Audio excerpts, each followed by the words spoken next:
Having completed the rear end of the SCT410SL, where everything has come together superbly well so far, it's time to move our attention across to the front end with Bag G, Front End Assembly.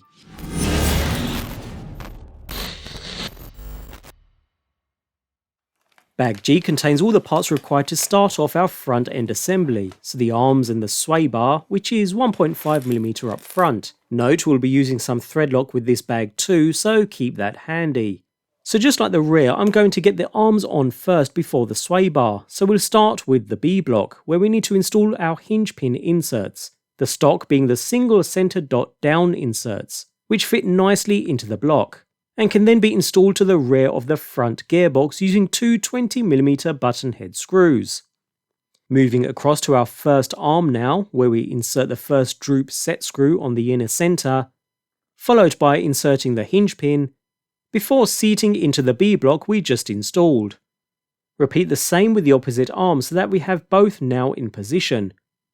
After which we'll need our A block, complete with center dot down inserts in place just like the front, and with 2mm total shims on the front of each hinge pin, use the A block to trap the hinge pins into position, and secure with two 14mm button head screws. Again, no need to go super tight here, just get everything securely held into place for now, since we'll need to loosen these back off when installing the front end to the chassis. So that's our front arms installed and moving nice and freely. We can now concentrate on installation of the sway bar. Just like the rear, start by inserting the sway bar mount to the center and secure with a single 4mm set screw, taking care not to over tighten. Now we can place the sway bar into position on the front of the bulkhead and cover with the sway bar mount, while securing into place with two 6mm button head screws.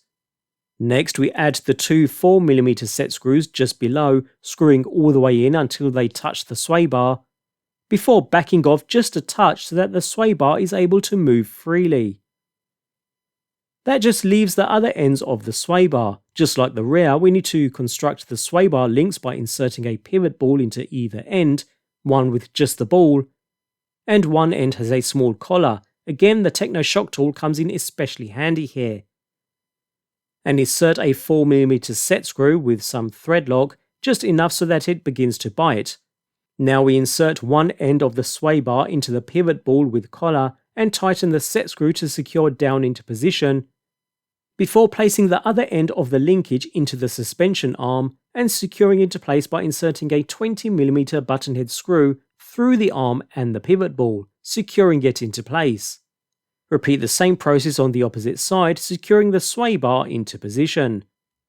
And that's the first part of the front end assembly complete. Just like the rear, the front arms are completely free, no binding and no other issues at all. Everything has come together perfectly well, no issues whatsoever. Next we'll move on to the front spindle and CVA assembly, Bag H.